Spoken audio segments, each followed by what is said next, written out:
Welcome aboard the USS Midway. We are going to take an in-depth look at the Carrier Air Traffic Control Center, also known as CATCC.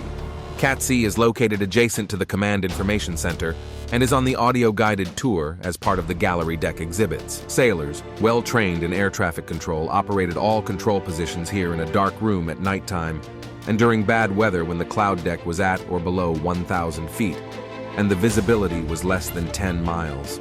In general terms, the mission of CATCC was to provide for the safe and orderly flow of air traffic during bad weather and nighttime flight operations.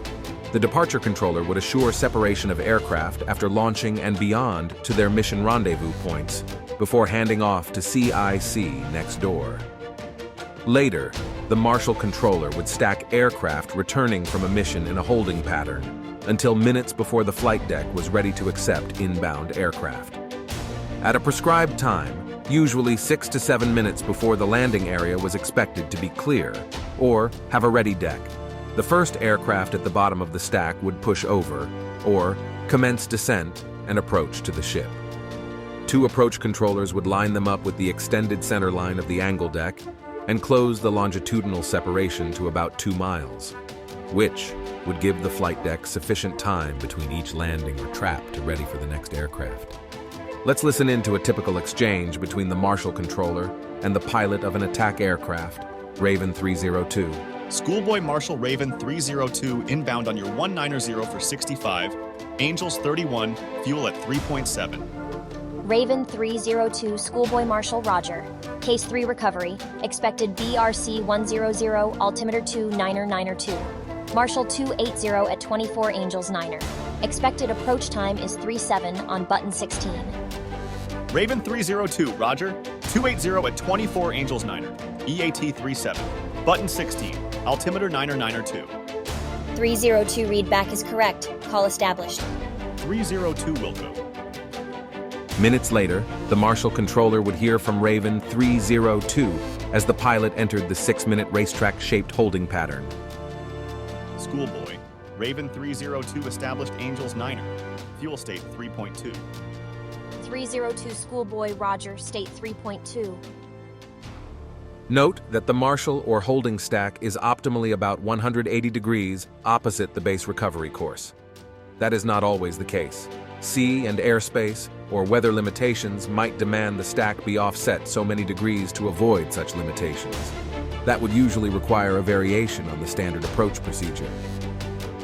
Any propeller-driven aircraft are usually holding closer to the ship and offset by at least 30 degrees from the final bearing and at an altitude to provide sufficient separation from the jet engine-powered aircraft.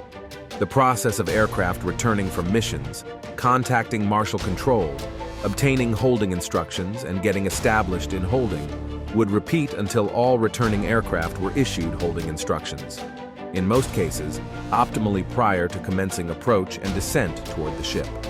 Bear in mind that the ship is moving. The holding stack would move accordingly.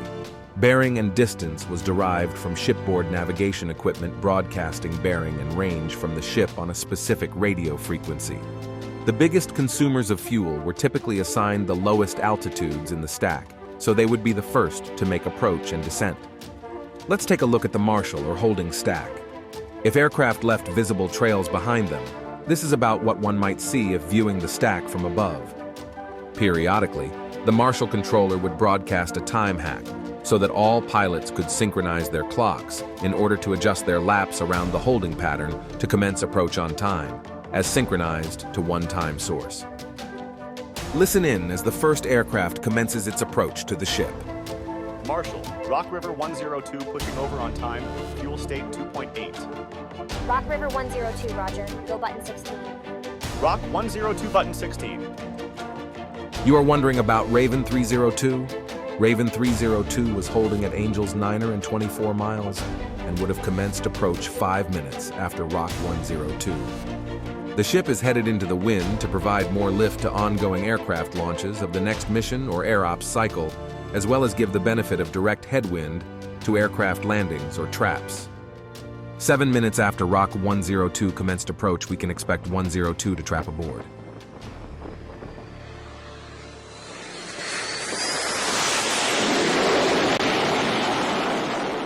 The next video in this series will explore approach control. Stay tuned.